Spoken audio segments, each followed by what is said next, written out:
buenas tardes. Les damos la bienvenida a la edición central de MBD Noticias. ¿Cómo estás, Martín? ¿Cómo andas, Natalia? ¿Cómo andan ustedes? Bienvenidos, bienvenidas. Tenemos una hora de información por delante y empezamos mirando a Medio Oriente desde Montevideo. Desde Montevideo, porque varias organizaciones sociales, sindicales y sectores políticos adhieren a la convocatoria realizada por la Coordinación por Palestina, a una concentración que se está dando en estos momentos en la explanada de la Intendencia de Montevideo.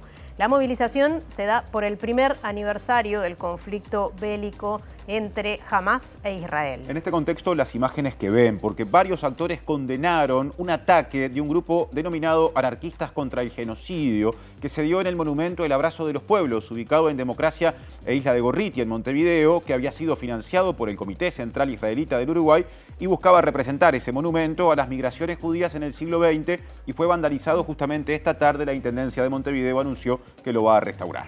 Bien, desarrollaremos esta información, pero hay mucho más. Claro, ya repasamos los titulares de hoy. El acto de cierre de campaña del Frente Amplio a realizarse el martes 22 de octubre será en las cercanías del Velódromo de Montevideo, según informó el presidente de la fuerza política, Fernando Pereira. Las encuestas vienen mostrando un crecimiento del Partido Colorado y una caída del Partido Nacional. ¿A qué se puede atribuir? ¿Qué similitudes y diferencias hay entre Delgado y Ojeda? Este y otros temas con Eduardo Botinelli en la columna política. El sector nacionalista Alianza País presentó una serie de propuestas para el área metropolitana que abarca Montevideo y parte de Canelones y San José. El Instituto de Profesores Artigas fue ocupado durante algunas horas por el Centro de Estudiantes, que rechaza la propuesta de oferta educativa pensada para el año que viene, formulada por el Consejo de Formación en Educación.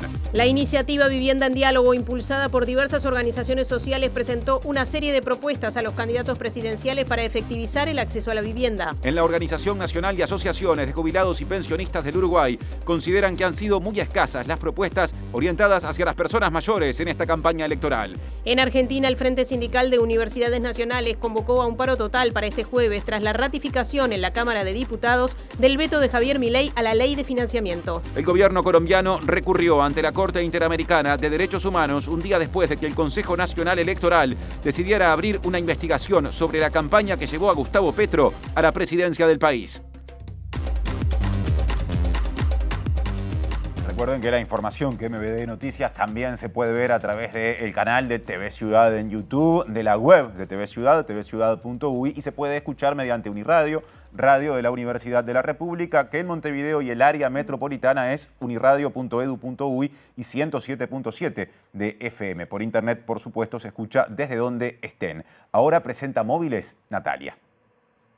Lo decíamos recién, marcha por Palestina en el centro de Montevideo. El adelanto con Diego Martini, que está allí. Natalia, Martín, buenas tardes para todas y todos. Un año de este genocidio, basta ya, la solidaridad en la calle. Esa es la proclama de la convocatoria del Grupo de Palestina en Uruguay, que convoca justamente a esta movilización que se va a dar desde la explanada de la Intendencia por la avenida 18 de Julio en reclamo por Palestina Libre. ¿Y cómo se estará preparando la Corte Electoral para las instancias de esta nueva elección nacional el próximo 27 de octubre, Martín Duarte?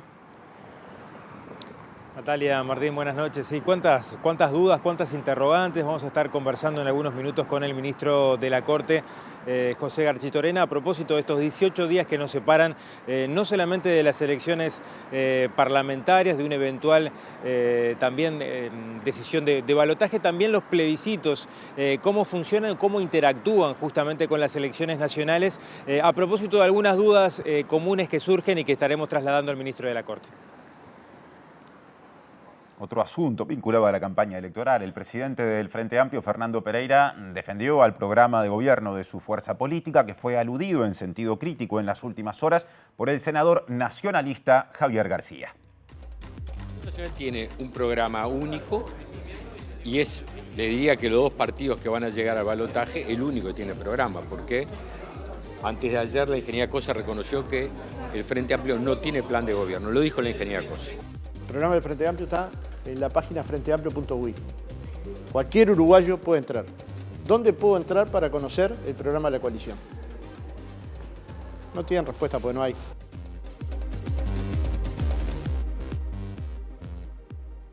Bien, comenzamos el desarrollo de la información. Como les decíamos, un grupo denominado Anarquistas contra el Genocidio vandalizó un monumento en homenaje a la comunidad judía ubicado en el barrio Reus, al norte de Montevideo, con inscripciones que acusan a Israel de genocida. El Comité Central Israelita del Uruguay presentó una denuncia penal por este hecho y llamó a los candidatos a la presidencia a pronunciarse condenando lo ocurrido. El monumento vandalizado está ubicado en las calles Democracia e Isla de Gorriti. El grupo denominado Anarquistas contra el Genocidio volcó pintura roja y dejó inscripciones en las que acusa a Israel de genocidio porque afirma que ha asesinado a por lo menos 40.000 personas, la mitad de ellos niños. La organización dejó una carta en el lugar en la que se adjudica el hecho y denuncia los ataques de Israel contra la población civil en la Franja de Gaza, Cisjordania, Líbano y Yemen. Allí expresa: que quede claro, nunca antisemitas, siempre antisionistas. Además señala que el comité israelita usa el monumento vandalizado para lavarse la cara mientras el Estado de Israel comete un genocidio contra el pueblo de Palestina. La escultura El Abrazo de los Pueblos, ubicada en el barrio Reus, había sido financiada por el Comité Central Israelita del Uruguay para representar las migraciones judías en el siglo XX.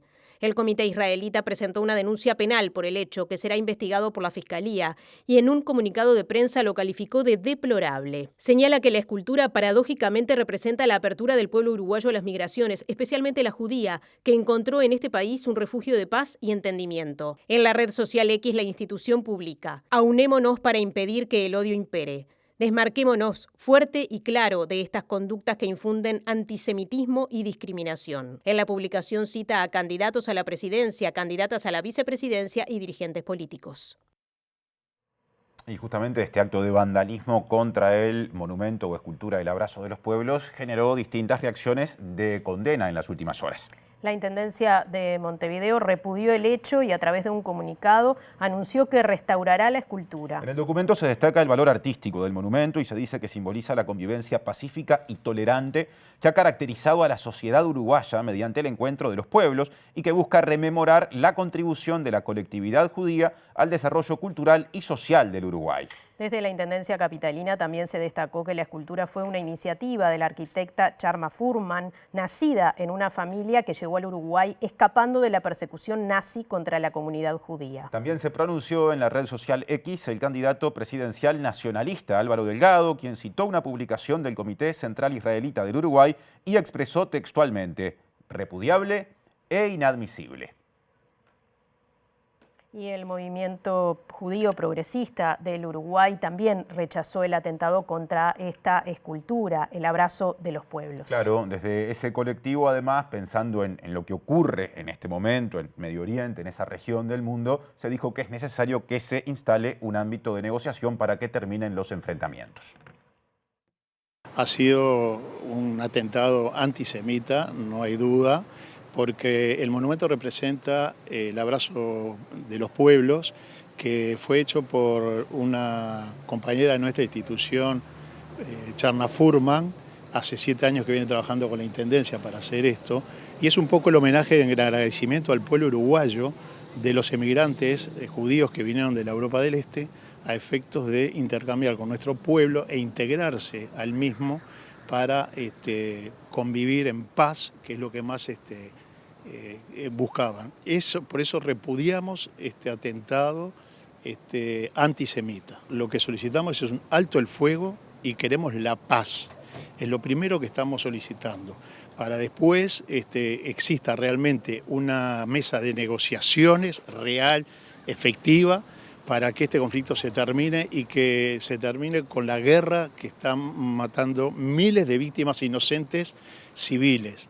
Por eso necesitamos paz, un alto al fuego y buscar de alguna manera terminar con esto, porque es una espiral de violencia que no acaba. Presenta Antel. Renová tu plan de fibra con un 50% de descuento por 3 meses y muchos más beneficios. Antes de que se diera el hecho del que veníamos hablando, se hizo, vale la pena aclararlo, la convocatoria a una movilización en solidaridad con Palestina en el centro de Montevideo y justamente allí estamos porque está presente Diego Martini.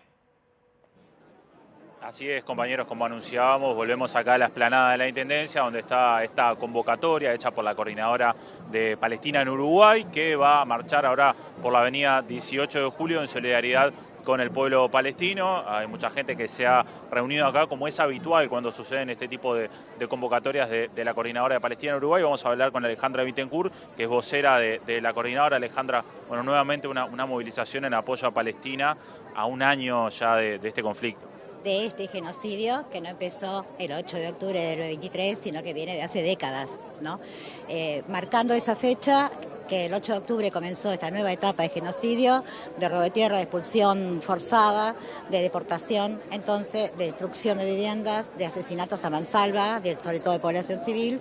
Entendemos que es momento de decir basta ya, por eso planteamos la solidaridad esa en la calle, la necesidad de que el pueblo uruguayo, con su característica solidaridad con los pueblos del mundo, salga a la calle, se pronuncie y exijamos al gobierno la ruptura de relaciones con Israel en todos los aspectos. Estamos avalados por la Corte Internacional de Justicia, por la resolución de la Asamblea General de la ONU, en que exhortan a los gobiernos a hacer cumplir a Israel, incluso a romper relaciones de todo tipo, sobre todo las comerciales. Alejandra, ¿invitaron a candidatos a la presidencia a esta jornada? Sí, invitamos a todos los candidatos porque nos parecía que es una forma de darle un gesto a la población uruguaya de cómo nos estamos parando como población y bueno, sus representantes políticos, su cúpula política. Es necesario que tome una definición y que basta de silencio, ¿no? Porque salir a solidarizarse con Israel por los atentados de Hamás del 7 de octubre y cerrar la boca sobre la barbaridad que ya no es solamente Palestina, es Líbano, es Siria, es Irán, Yemen, se han extendido abundantemente, ¿no? Es una situación que es imposible no callarse la boca y no decir, se tienen que pronunciar. Aprovecho para consultarte porque estamos dando la noticia recién de un monumento del pueblo judío que fue vandalizado hoy, que queda acá en el barrio justamente Villa Muñoz. Barrio Reus, por ahí. Sí. Sí. Que fue vandalizado hoy. ¿Qué opinan desde la coordinadora de Palestina Uruguay? No. Vandalizado con inscripciones antisemitas. No, antisemitas. Sí. ¿Qué inscripciones tenía? Tenía inscripciones Israel genocida y bueno, lo catalogaron desde organizaciones como un ataque antisemita y la Intendencia lo va a arreglar. Bueno, ahí tenemos un matiz enorme, ¿no? Un ataque antisemita es algo contra los pueblos semitas. Esto creo que es algo antisionista y no antisemita. Suele confundirse mucho. Antisionista, está bien. Antisionista, sí. Y yo no tenía idea, me lo estás informando vos, pero entiendo que la bronca de mucha gente, y sobre todo en estos últimos días, ¿no? Con el incremento, estamos hablando de que llegamos a más de 42.000 personas muertas, asesinadas, y la gran parte de esas son niños y niñas. Niños y niñas que han muerto de hambre también. Entonces es como decir, ¿y un monumento es tan importante? Bueno, no sé, eso es cuestión de cada uno. No sé cuál es el monumento, no sabía lo que había pasado, por eso te pregunté qué tipo de inscripciones. Alejandra, muchas gracias. No, gracias a ti. Bien, nos quedamos entonces acá en la explanada de la Intendencia de Montevideo. Veían las imágenes de nuestro compañero Adán Silva de esta movilización que se nuclea acá en la explanada. No he visto a ninguno de los candidatos que señalaba Alejandra que se invitaron y ahora va a marchar por la avenida 18 de Julio rumbo a la Plaza Cancha donde se va a leer una proclama. Presentó Antel. Renová tu plan de fibra con un 50% de descuento por 3 meses y muchos más beneficios. Ahora reabrimos el diario de campaña, cada vez falta menos para las elecciones nacionales y en este contexto justamente el acto de cierre de la campaña del Frente Amplio que se va a hacer el martes 22 de octubre. Se supo hoy que será en las cercanías del Velódromo de Montevideo y esto lo informó el presidente de la fuerza política, Fernando Pereira. Pereira también respondió a las críticas al programa Frente Amplista realizadas por el oficialismo y aseguró que la propuesta de su fuerza política está publicada. El programa del Frente Amplio está en la página frenteamplio.uy. Cualquier uruguayo puede entrar. ¿Dónde puedo entrar para conocer el programa de la coalición? No tienen respuesta porque no hay. Entiendo que quieren intentar generar la idea de la sociedad desinformada, pero la gente no es tonta. Sabe muy bien cuál es la diferencia entre un gobierno que no cumplió y un gobierno que cuando llegó le cambió la vida a los uruguayos y uruguayas, y este va a ser el caso de Yamandú llegando al gobierno. Entonces, hay una parte de la campaña que tiene que ver con hablar con los uruguayos y uruguayas, no con Delgado. Delgado que diga lo que quiera, que piense lo que quiera, que analice lo que quieran, que utilice los adjetivos que quieran. ¿Cómo nos pueden decir que escondemos la fórmula si ha visitado más de 115 localidades? ¿La gente tiene problemas? Sí, no llega a fin de mes. ¿La gente tiene problemas? Sí, no accede a los medicamentos. ¿La gente tiene problemas? Sí, no puede alquilar una vivienda, vive en el fondo de la casa de la madre. ¿La gente tiene problemas? Sí, hay que hacer política. ¿Cuál es la política? La primera, tener un programa. El Frente Amplio es el único que lo tiene, insisto, el que falta es el otro. El Frente Amplio tiene propuestas concretas, 48 presentó, pero va a presentar más de aquí al final de la campaña, o en segunda vuelta electoral si así sucediera. Pero lo que es claro es que la gente tiene claro hacia dónde va el rumbo del Frente Amplio.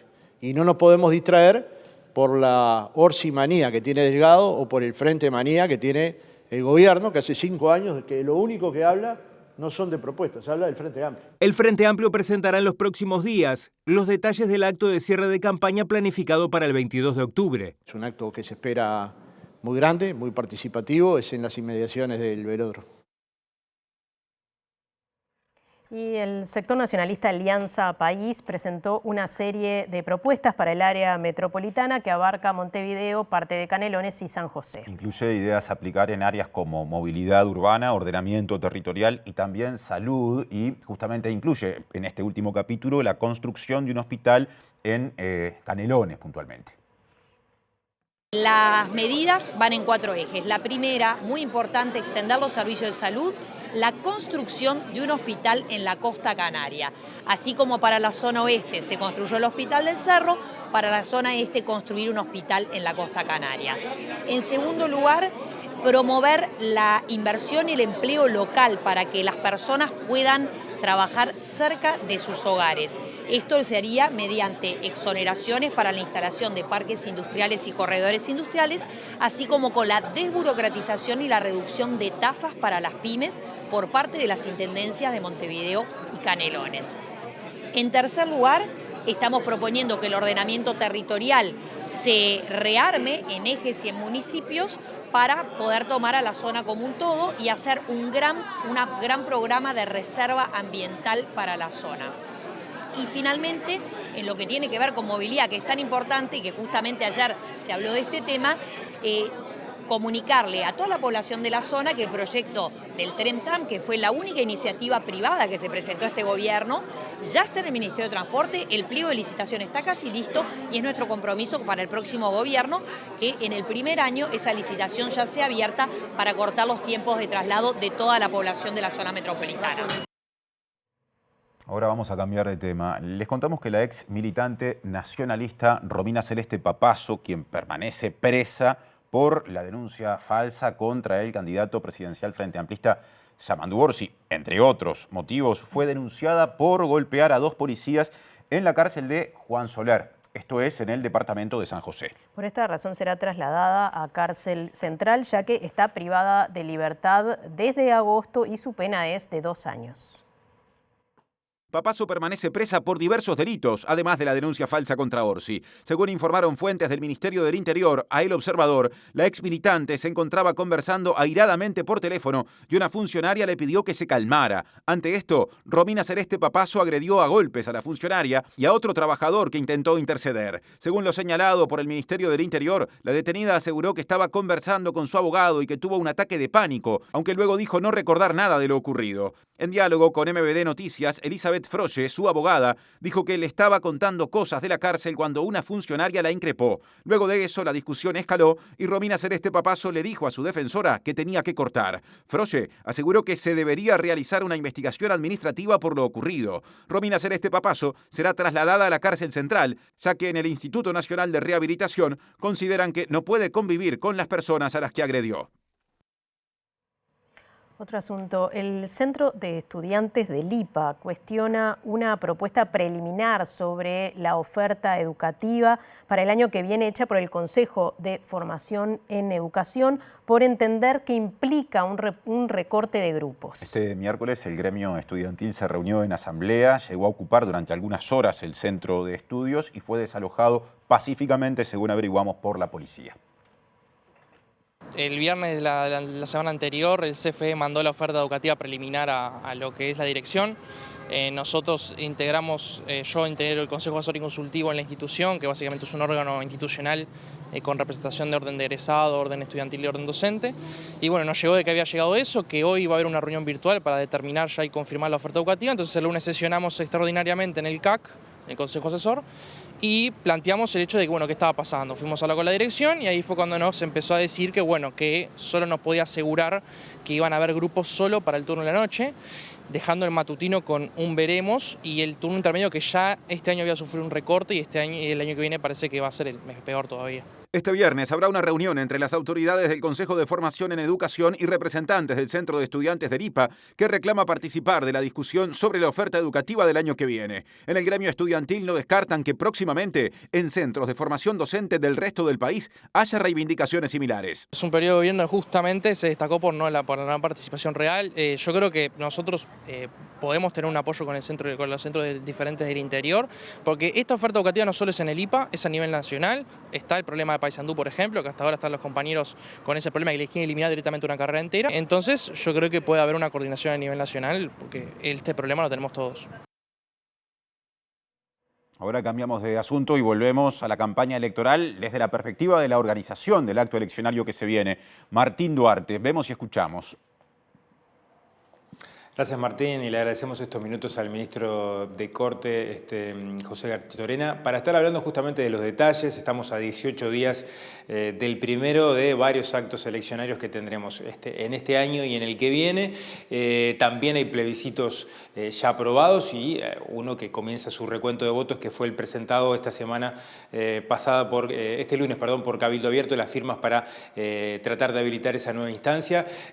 José, gracias por recibirnos en primer lugar. Me confirmás recién fuera del aire que este conteo de votos a propósito de el plebiscito, la propuesta de plebiscito de Cabildo Abierto ya comenzará previo incluso a las elecciones del 27, ¿verdad?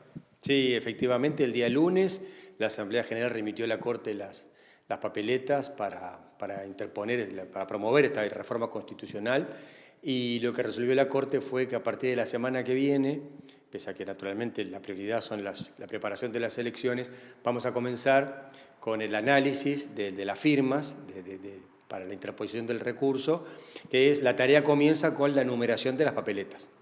Primero se enumeran todas las papeletas presentadas para verificar, tener el universo de papeletas que habrá que revisar oportunamente, y lo que resolvió la Corte es que, una vez que culmine esta primera etapa de numeración de las papeletas, ahí veremos, en función de cómo está la actividad, la organización de las demás actividades electorales, cuándo y cómo comenzamos con la segunda etapa, que es ya la verificación de la habilitación de los que firmaron, y si la firma estampada en la papeleta corresponde a quien dice ser. En estos últimos días surgieron algunos cuestionamientos puntualmente a la habilitación de ese plebiscito. Te cito a Eduardo Luz, el diputado, que señaló precisamente tanto en el plebiscito que propone el PIT-CNT como que propone Cabildo Abierto, ambos son retroactivos, y de alguna forma él entiende que los plebiscitos justamente formulan cambios en la Constitución, pero de futuro, no con efecto retroactivo. Ponía el ejemplo de los casamientos, ¿no? Que si se desaprobara la normativa, caerían todos los casamientos. ¿Qué mirada tenés y si esto va a entrar en consideración también de la Corte posteriormente al conteo de las listas, ¿no? Sí, lo que tiene resuelto la Corte también es que entrará en el análisis de todos estos aspectos, en principio para saber si somos competentes para determinar. Es discutible que la Corte tenga competencia para todos los aspectos que has aludido.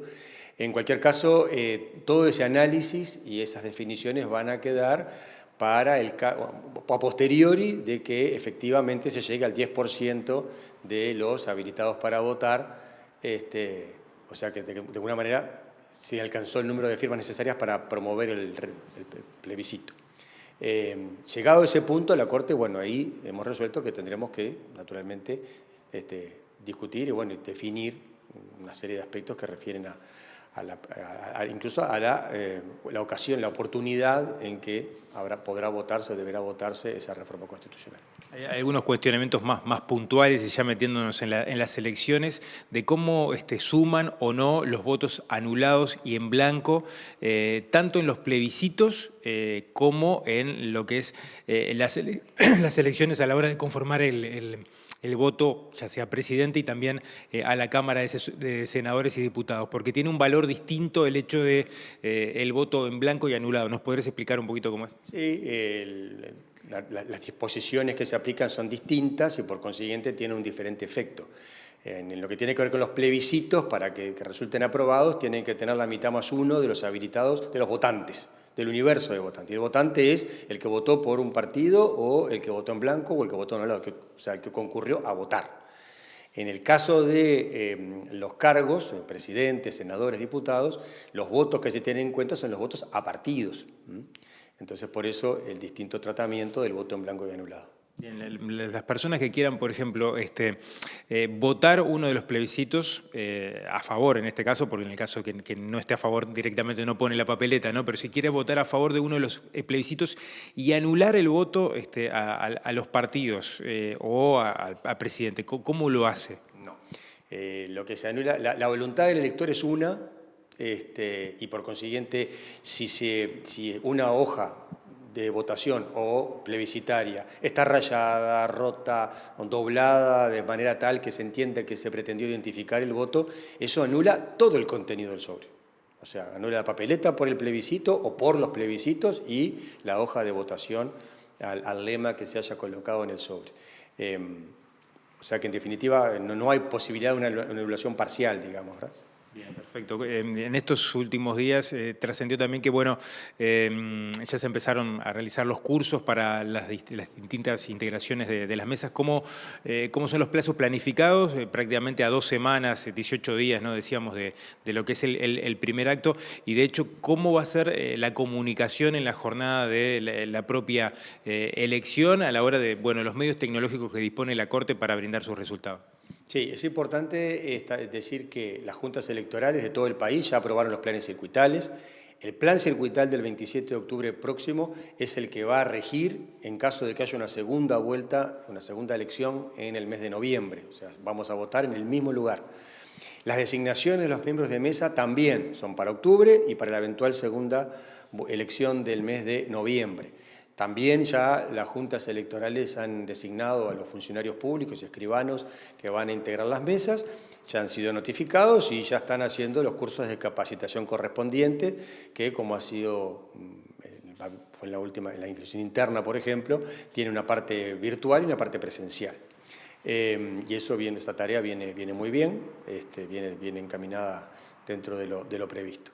Y en cuanto a la transmisión de los resultados del escrutinio primario la noche de la elección, vamos a recurrir a la tableta, que nos permite la transmisión rápida de los resultados del escrutinio, la misma noche de la elección. O sea, una vez que la Comisión Receptora de Votos termina el escrutinio primario en la mesa, inmediatamente a través de la tableta manda la información al Centro de Cómputos de la Corte, que se publica en la página web y bueno, a disposición de todos, ¿verdad? José, muchas gracias por estos minutos, a cuenta de más, porque en esta semana seguramente te estaremos convocando para desasnar y para sacarnos algunas dudas como la que hablamos de los votos anulados y blancos, cómo funciona dependiendo, bueno, de si son a través de los plebiscitos o la elección a los candidatos. Así que seguimos por allí, compañeros.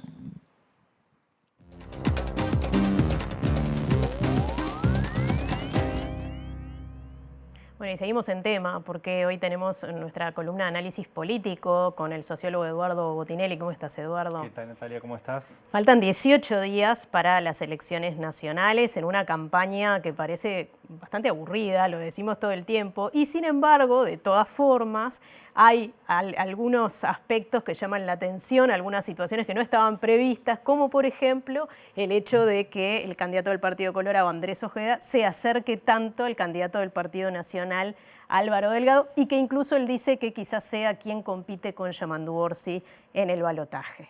Bueno, sí, es un dato de la realidad de que efectivamente ha habido un crecimiento de la intención de voto al Partido Colorado. Hay que ver cómo sigue esto hacia adelante y cuánto es que se acerca o cuánto no. Hay también distintas distancias, digamos, que se han medido, pero digamos, está dándose en una campaña donde siempre cuando hay una coalición funcionando, uno de los elementos es, bueno, qué elementos o qué puntos son de contacto, cuáles son los que se parecen y cuáles son los diferenciadores, porque ahí es donde se juega mucho cuando hay un líder, digamos, un partido líder de una coalición y socios menores para competir dentro de un electorado que medianamente se parece. Tienes diferencias, pero medianamente se parece, y cuáles son los puntos que lo vas diferenciando.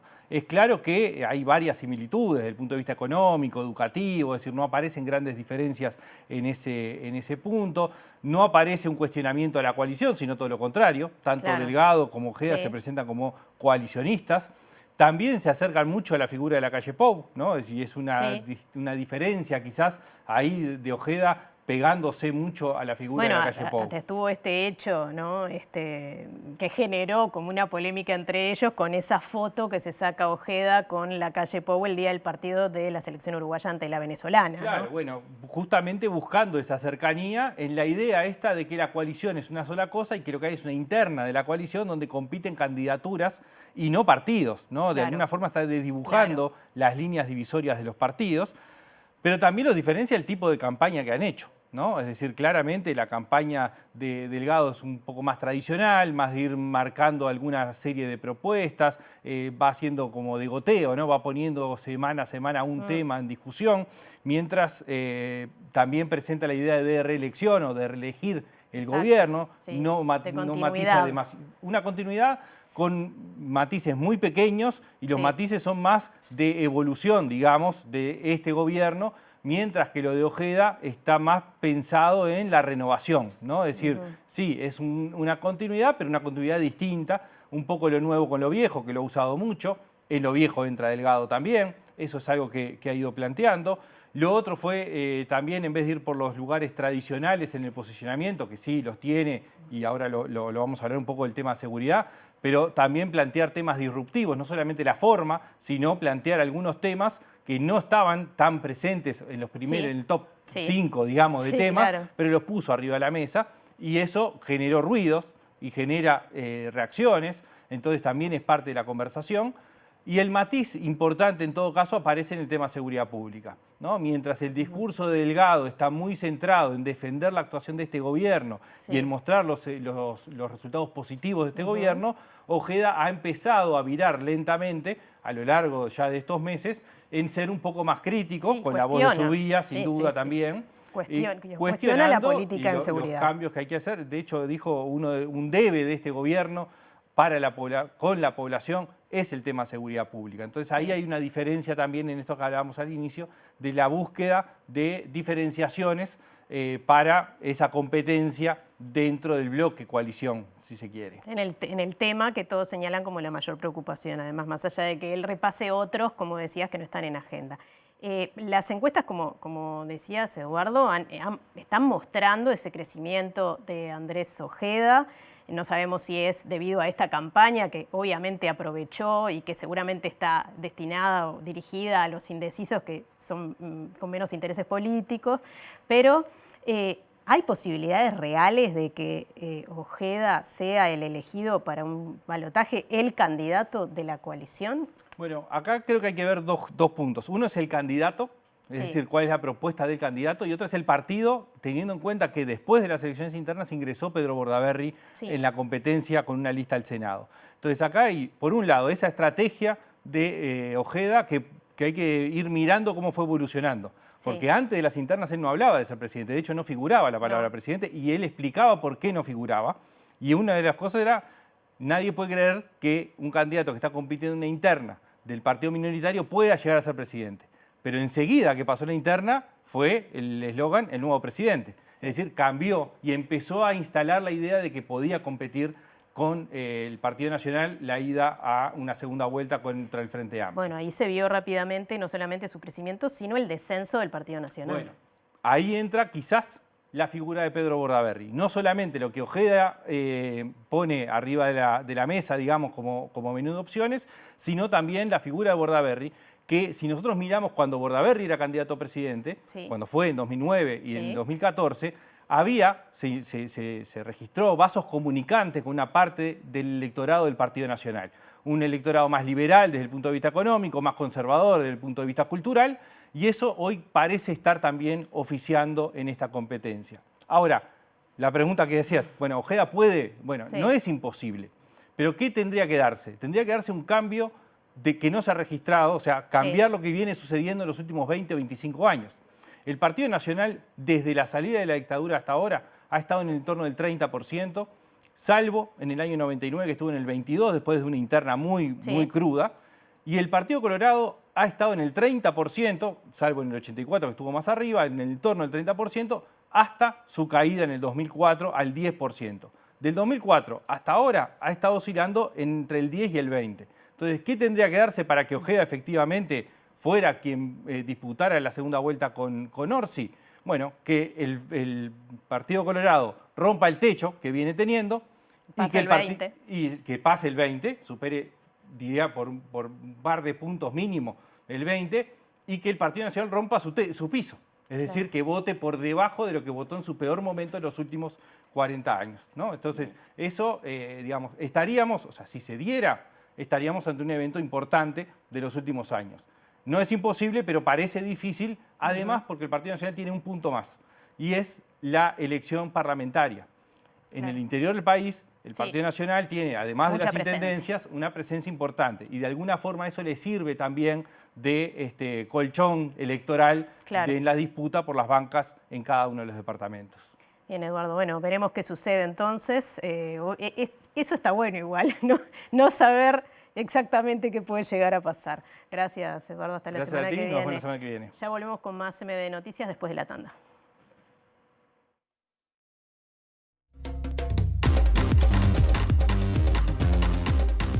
Este es el segundo bloque de la edición central de MBD Noticias. En la Organización Nacional de Asociaciones de Jubilados y Pensionistas del Uruguay aseguran que las propuestas de la campaña electoral destinadas a las personas mayores son muy escasas. Y además, con respecto al plebiscito vinculado al sistema previsional, la ONASPU, recordemos, le otorgó libertad de acción a las asociaciones que la conforman. Acá no estaba puesto el énfasis plebiscito sí, plebiscito no. Era sí lo que se planteó o libertad de acción. Pero lo plantearon los propios asambleístas. Éramos más de 177 personas. Nosotros recordar que la ONASPU tiene filiales a lo largo y ancho del país. Vale decir que aquellas asociaciones que en sobre, bienvenido sea, y que las que decidieron dejar en libertad de acción, también bienvenido sea. Lo que sí elaboramos fue un documento qué seguridad social queremos los adultos mayores o pretendemos tener los adultos mayores, con propuestas, como hacemos siempre. Alcanzamos a todos los presidenciables, incluido un sistema nacional integrado de cuidados que para nosotros se nos va la vida y es imperioso poner el énfasis en el cuidado. Y cuando hablamos cuidado no hablamos solamente de nuestros veteranos, de nuestras viejas y viejos. Hablamos también de niños y de personas con falta de capacidad o capacidades diferentes, discapacitados. Ese documento ya llegó a los presidenciables, es más, los invitamos, el que quisiera venir podría llegar o nosotros ir a conversar, porque hemos escuchado y visto muy escasas las propuestas hacia la real necesidad de los adultos mayores. Y no hablamos solo de jubilaciones y pensiones, porque la seguridad social es más que eso. Otro asunto, la iniciativa Vivienda en Diálogo, que es impulsada por diversas organizaciones sociales, presentó una serie de propuestas orientadas a los candidatos presidenciales que tienen como objetivo que se efectivice el acceso precisamente a la vivienda. Entre otros planteos, exigen que se convoque a la Comisión Asesora de Vivienda para la elaboración de políticas como establece la ley y que se aumente el presupuesto para este rubro.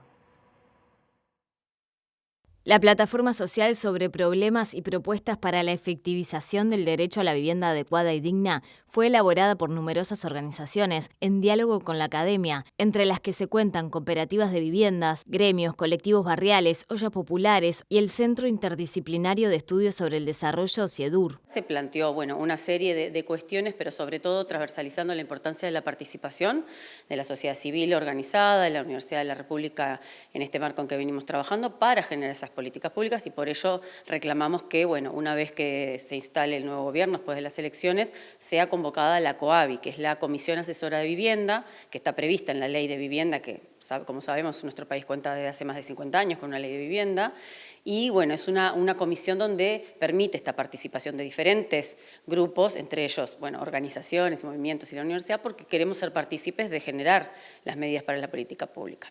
También entre las medidas que marcamos es la necesidad de contar con un mayor presupuesto. Se ha disminuido la capacidad de presupuesto, en la ley también menciona un Fondo Nacional de Vivienda, que como sabemos hoy en día eso ha ido con los años cambiando, no se cuenta con una gran inversión, para hacer frente a la problemática, ¿no? Tenemos miles de personas que siguen viviendo en asentamientos precarios, tenemos precariedad dentro de las ciudades, a veces la gente no la ve de las puertas para adentro, pero hay muchísimas situaciones de esa precariedad, tenemos personas que no van a acceder nunca a través del mercado. Presenta Mercado Agrícola de Montevideo, en el corazón de un barrio donde late la ciudad. Mercado de Historias. Mercado de Historia.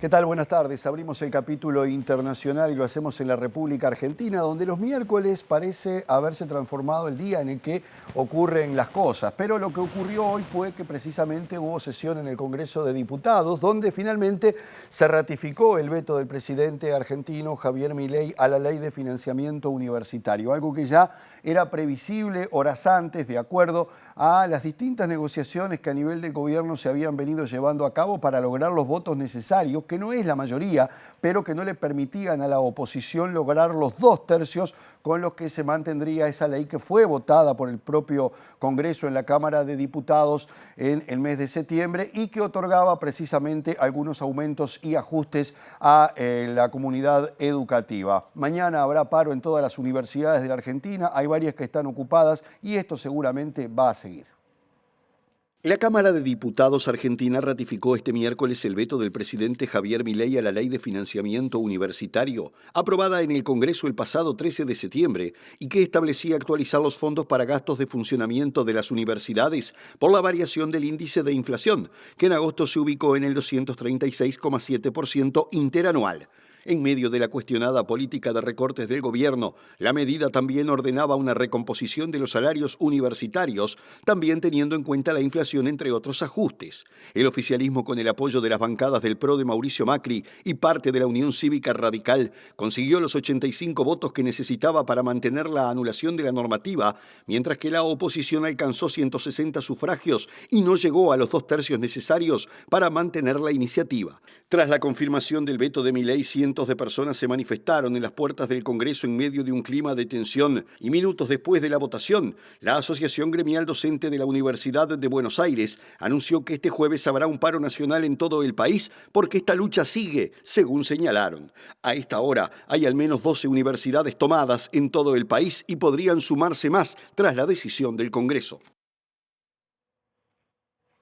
Y la sombra del lawfare vuelve a planear sobre un país de América Latina. Estamos hablando de Colombia, donde el presidente Gustavo Petro fue acusado por el Consejo Nacional Electoral de haberse sobrepasado en la financiación de su campaña hacia la presidencia. Hoy el gobierno colombiano llevó el caso ante la Corte Interamericana de Derechos Humanos en lo que entiende es una maniobra que propone básicamente un golpe de Estado al presidente de Colombia.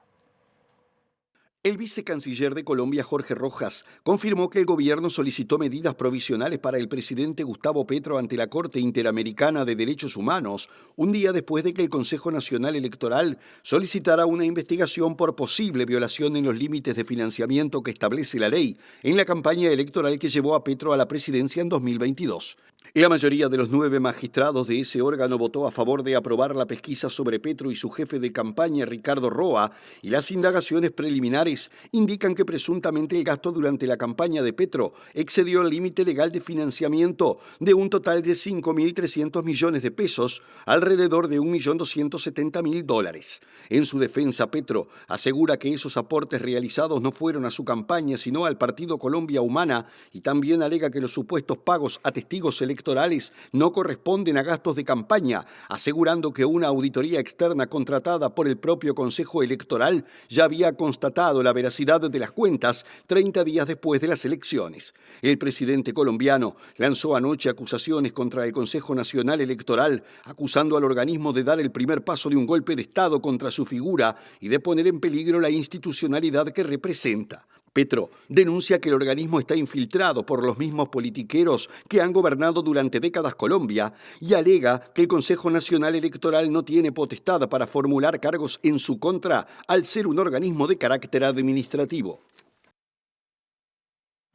Y ahora vamos por partes con relación al conflicto en Oriente Medio, porque son muchas las cosas que están sucediendo. En materia de números, hoy se superó en las últimas horas la cifra de 42.000 personas muertas en la Franja de Gaza, donde prosigue el avance israelí. Hoy fue abatido un camarógrafo de la cadena catarí Al Jazeera y ya son más de 170 los periodistas muertos en esas circunstancias. Pero el ministro de Defensa israelí, Yoav Galán, volvió a advertirle a Irán sobre una respuesta que dijo será sorprendente y que de alguna manera, va a hacer lo que Israel ha propuesto con respecto al ataque sufrido por Irán. El ministro de Defensa israelí Yoav Gallant afirmó que el ataque de su país contra Irán será letal, preciso y especialmente sorprendente, afirmando que los ataques de Teherán del pasado 1 de octubre fueron agresivos y bien fracasaron porque eran imprecisos. En relación a la respuesta que Tel Aviv dará a Teherán, el titular de defensa no dudó en calificarla de sorprendente, ya que dijo: los iraníes ni siquiera se darán cuenta de qué sucedió ni cómo sucedió y que solamente verán los resultados, agregando que cualquiera que intente hacer daño al Estado de Israel pagará por eso. El ejército israelí amplió este miércoles su invasión terrestre en el sur del Líbano, mientras lanzó intensos ataques contra los suburbios de Beirut, donde aseguran que destruyeron 185 objetivos de Hezbollah, mientras que el grupo chiita afirmó que ha hecho retroceder a las tropas de Israel a lo largo de la frontera tras ataques a los soldados con proyectiles. Mientras tanto, 2 personas murieron este miércoles en la localidad de Kiryat Shemona, en el norte de Israel, después de que el ejército israelí identificara el lanzamiento de una veintena de cohetes desde el Líbano, algunos de los cuales no pudieron ser interceptados por la llamada cúpula de hierro. Presentó Mercado Agrícola de Montevideo, en el corazón de un barrio donde late la ciudad. Mercado de Historias. Mercado de Historia. Bueno, hasta aquí este bloque de MB de Noticias. A quedarse porque ya venimos con más información en el tercer bloque.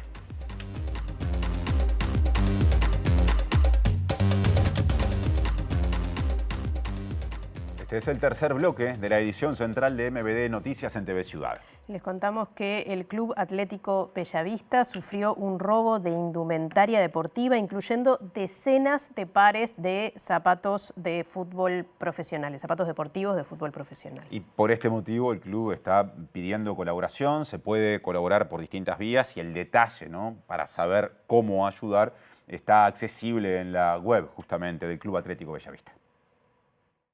El día de ayer a las 6 de la mañana, cuando abrimos el club, la utilería se encontró abierta y faltando muchos zapatos y mucha indumentaria de entrenamiento que ya estaba pronta para empezar a entrenar, ¿no?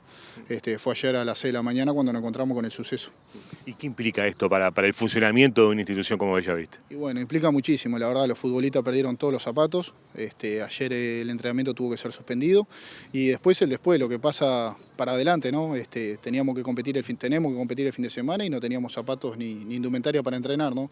Entonces, la verdad, todo sacrificio, los futbolistas, el club, y fue un suceso, la verdad, feo en el momento, que por suerte con la predisposición de los muchachos, del cuerpo técnico y bueno, y ayudas que tuvimos externa, la vamos apañando.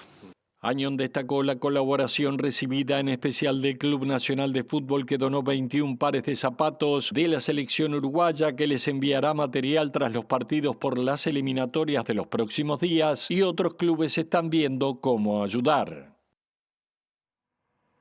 Bueno, y antes de irnos repasamos los datos del tiempo para los próximos 2 días en la zona metropolitana. Empezamos con el repaso de lo previsto para mañana, jueves 10 de octubre, justamente como decía Natalia, en Montevideo y sus cercanías, mínima 12 grados, máxima 21. Atención, 21 grados la máxima decía, pero atención porque se pronostican probables precipitaciones fundamentalmente durante la tarde. No, el viernes 11 de octubre, que no están previstas precipitaciones, habrá más sol, algo nuboso, la mínima de 13 grados y la máxima de 22. Ese es el panorama entonces en materia del estado del tiempo, y en la pantalla de TV Ciudad asoma el lado B, que está a punto de comenzar. El reencuentro con las noticias será mañana a las 8, a las 13 y a las 18:55. Gracias por estar, que pasen bien. Hasta entonces.